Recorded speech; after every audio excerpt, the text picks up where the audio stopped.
एक कथा आती है, 10 दिन हो गए थे युद्ध होते होते, कौरवों की सेना खत्म हो रही थी, पांडवों की सेना यथावत थी। तब दुर्योधन ने थोड़ा भीष्म पितामह से जाके बोला, नाथ हमें तो ऐसा लगता है कि आप केवल हमारे पक्ष में खड़े होने आए हैं, भला तो आप पांडवों का ही चाहते हैं। भीष्म पितामह को बड़ा गुस्सा आया, बोले ऐसा क्यों सोच रहे हो? बोले क्योंकि हमारी सेना खत्म हो रही आपके रहते हुए। भीष्म पितामह बोले, देखो तुमने मुझ पे आरोप लगाया है कि मैं पांडवों का पक्षधर हूं। चल आज रात्रि को अपनी पत्नी को मेरे पास भेजना, मैं जैसे ही भजन साधन करके उठूंगा, अपने संपूर्ण जीवन के भजन साधन से उसको अखंड सौभाग्यवती भव का आशीर्वाद दे दूंगा, नहीं मरेगा तू। सारे कौरव मिलकर, सारे पांडवों की सेना मिलकर के भी तुझ पे बाण छोड़ेगी तो तू नहीं मरेगा, भीष्म पितामह का आशीर्वाद लगेगा तेरी पत्नी को। बात तो हो रही थी दुर्योधन और भीष्म पितामह के बीच में, लेकिन सुन रहे थे द्वारिकाधीश। भगवान के कान तो सब जगह हैं, लोग कहते हैं दीवारों के भी कान होते हैं, दीवारों के कान कौन के कान है? भगवान के कान है वो, ठाकुर जी सुनते हैं सब बातें। भगवान जानते हैं कि भीष्म पितामह ने यदि भानुमति को, दुर्योधन की पत्नी को आशीर्वाद दे दिया अखंड सौभाग्यवती भव, तो मैं भगवान होकर के भी पांडवों को जिता नहीं पाऊंगा। इतना बल है भीष्म पितामह के आशीर्वाद में। बंधुओं, ये एक बार नहीं अनेक बार ठाकुर जी सिद्ध कर चुके हैं कि वैष्णवों के आशीर्वाद के आगे मेरा बल भी नहीं चलेगा। इसका प्रमाण बलि ने तीनों लोक हरण कर लिए देवताओं से, और देवताओं की माता ने जब पयोव्रत किया तो भगवान क्या बोले? मैया, बलि राक्षस को ब्राह्मणों का आशीर्वाद मिला हुआ है, और मैं भगवान होकर के भी ब्राह्मणों के आशीर्वाद को नहीं काट सकता। तब देवताओं की माता ने कहा, तो फिर कैसे संभव है? बोले ब्राह्मणों का आशीर्वाद तो तभी कट सकता है जब कोई और ब्राह्मण उनके आशीर्वाद के ऊपर आक्रमण करे। उसके लिए फिर भगवान वामन बन करके आए, ब्राह्मण कुल में जन्म लिया, आदिति के गर्भ से जन्म लेकर के गए और बलि के यहां से तीनों लोकों का राज्य लेकर के आ गए। इसी गुजरात में भरूच की ही कथा है, वहीं पर वामन भगवान पधारे थे बलि के यहां। तो वैष्णवों के आशीर्वाद के आगे मेरा आशीर्वाद फीका है, ये ठाकुर जी एक नहीं अनेक बार प्रस्तुत कर चुके हैं इस भाव को। भगवान ने अर्धरात्रि में द्रौपदी को उठाया, द्रौपदी से बोले चलो द्रौपदी मेरे साथ। भगवान ने अपना रूप भी बदल लिया, ग्वारिया बन गए, सिर पर स्वाफा बांधा, लालटेन हाथ में लेकर के जैसे आगे बढ़े, जैसे आगे बढ़ने लगे, द्रौपदी बोली इतनी रात को हम कहां जा रहे हैं? भगवान बोले भीष्म पितामह को प्रणाम करने जा रहे हैं। बोले वो तो मैं सुबह भी कर सकती हूं, अभी रात में क्यों? बोले कि रात में ही करना है और भानुमति आए उससे पहले करना है। और सुन द्रौपदी, तू ऊंचा घूंघट करके चल, लंबा लंबा घूंघट कर ले, किसी को दिखे ना। महाराज द्रौपदी गई, भगवान ने पहले ही पढ़ा लिखा के भेज दिया था। भीष्म पितामह पूछे इतनी रात को अकेली आई हो तो कह देना नहीं एक नौकर साथ में आया है, बताना नहीं कि मैं आया हूं संग में, नहीं तो फंस जाएंगे। और सुन तो कुछ बोलना ही नहीं, घूंघट करके जा, प्रणाम करना, आशीर्वाद दें, चुपचाप बाहर आ जाना, कुछ बोलना, बात करना ही नहीं है। द्रौपदी बोली ठीक है। द्रौपदी को लेकर भगवान गए, भगवान तो बाहर ही बैठ गए, द्रौपदी भीतर शिविर में गई।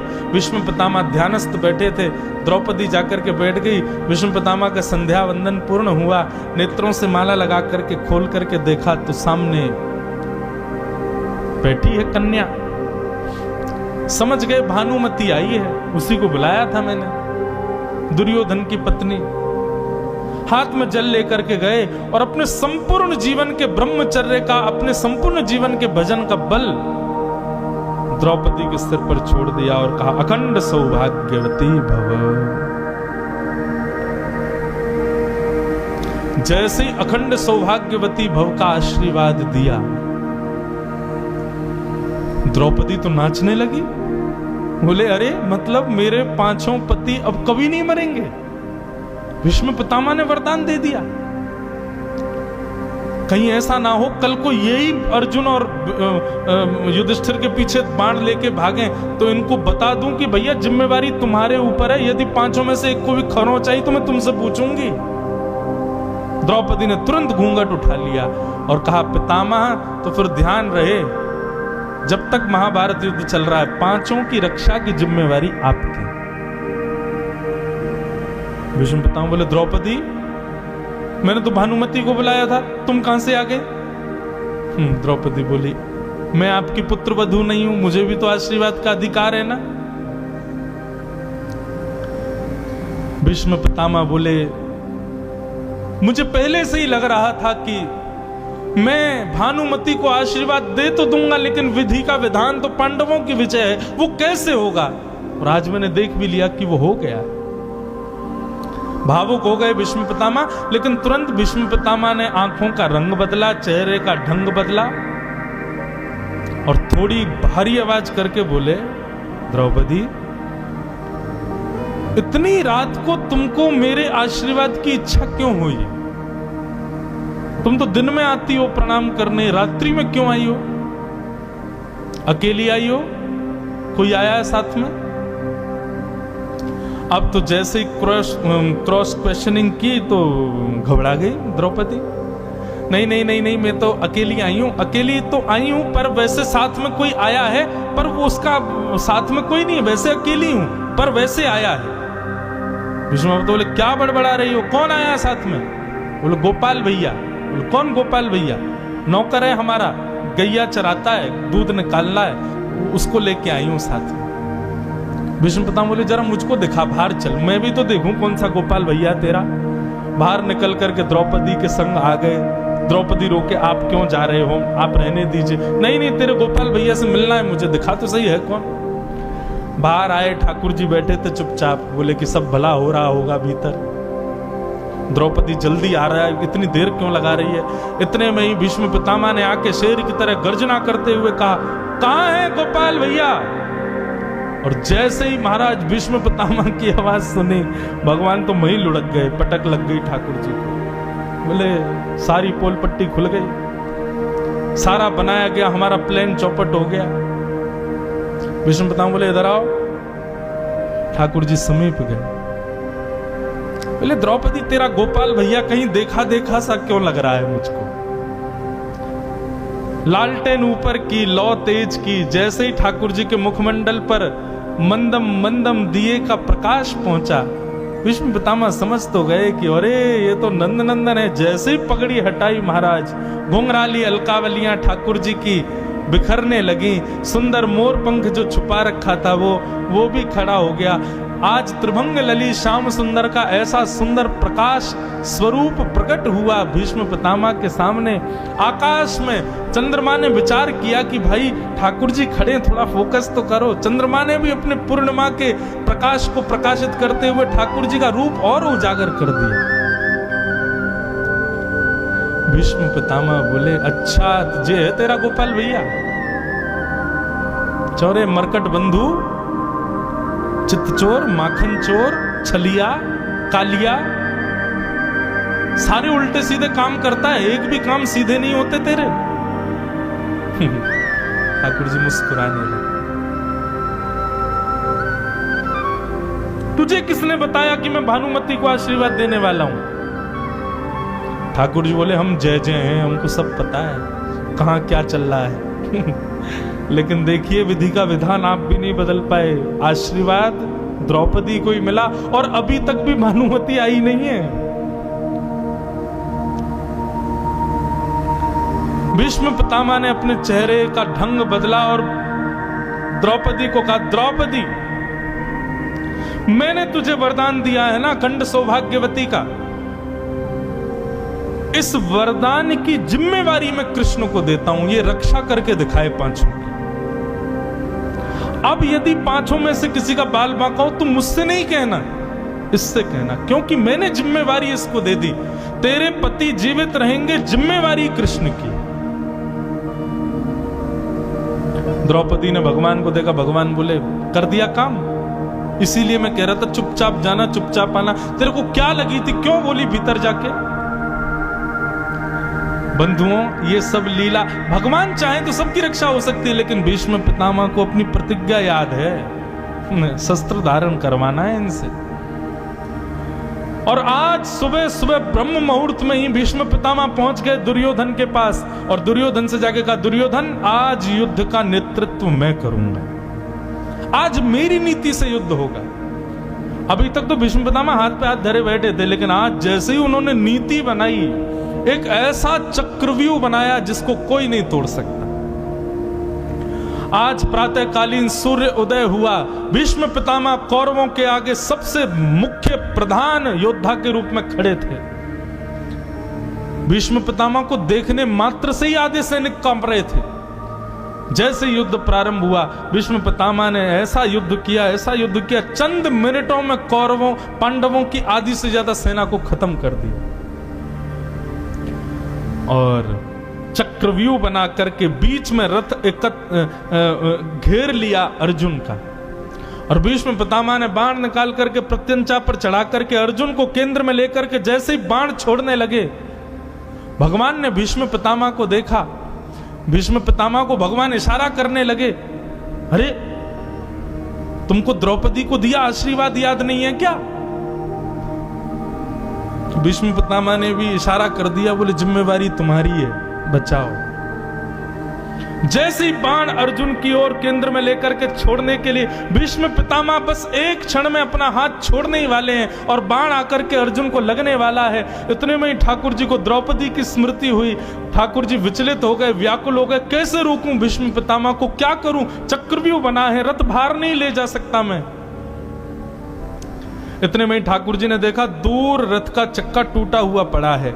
ठाकुर जी बोले छोड़ो अपनी सारी प्रतिज्ञा आदि, अब तो भीष्म पितामह को रोकने के लिए यही करना पड़ेगा। देख रहे हैं भीष्म पितामह की ओर, ठाकुर जी दौड़े रथ के चक्के की ओर, दोनों भुजाओं से 2 बार में तो केवल रेत ही आई, तीसरे प्रयास में जैसे ही टूटा हुआ रथ का चक्का हाथ में आया, भगवान दौड़े भीष्म पितामह की ओर मारने के लिए उनको।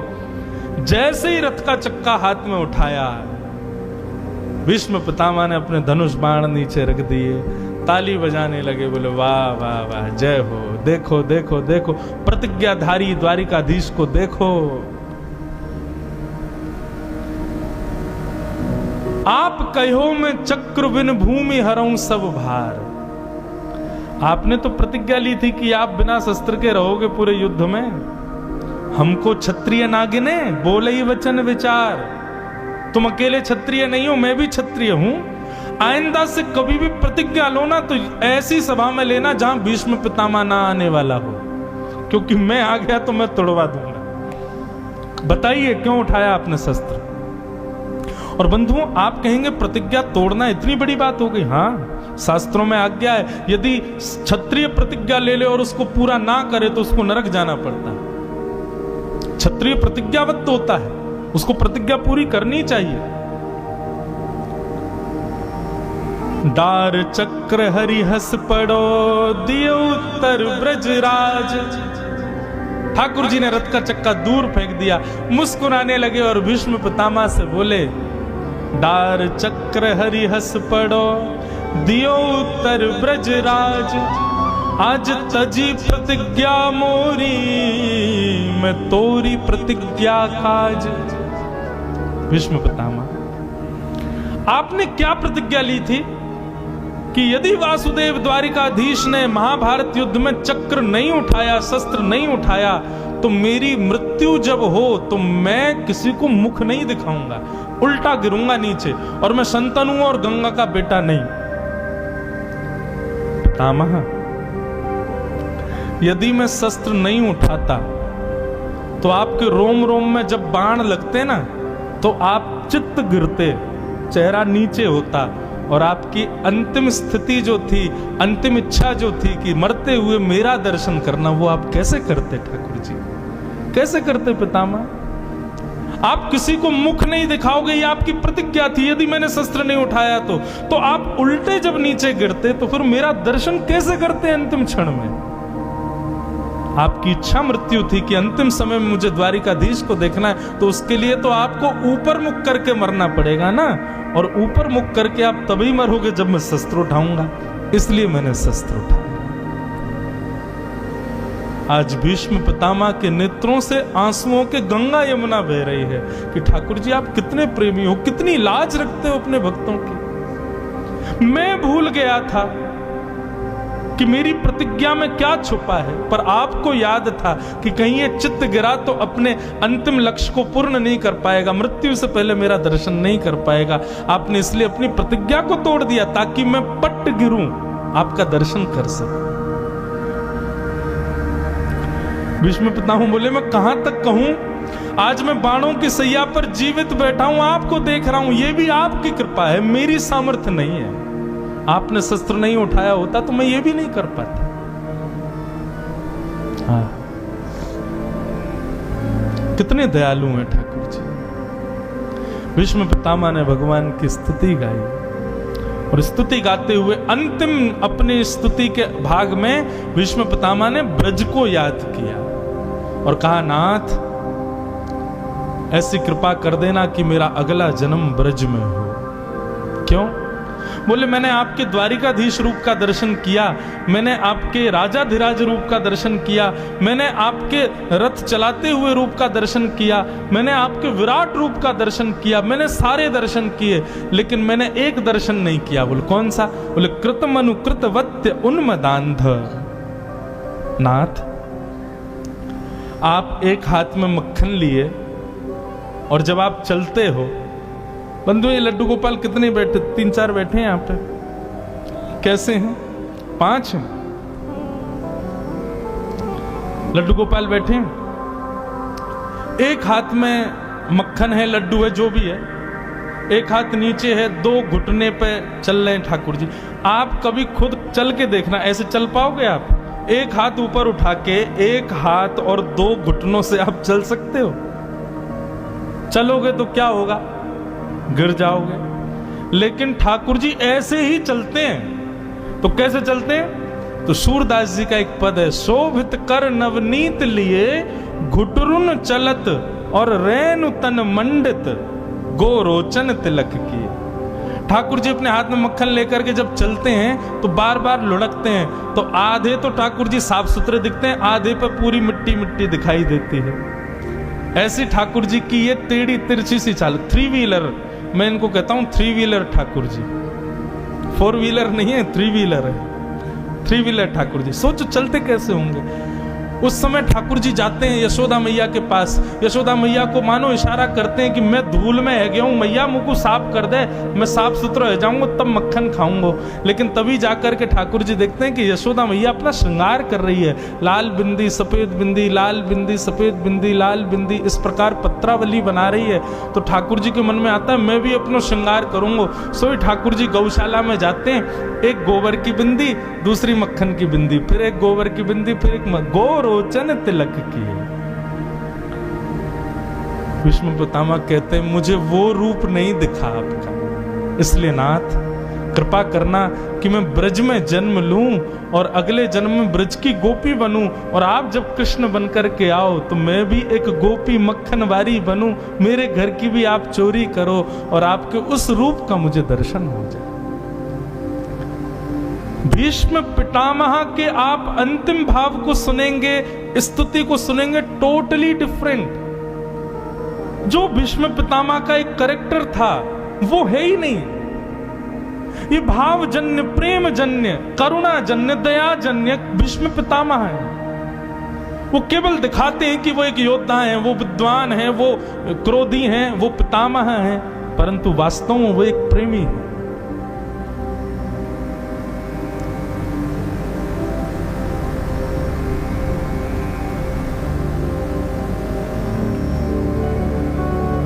हरि हम कब होंगे ब्रजवासी, हरि हम कब होंगे। भीष्म पितामह कह रहे हैं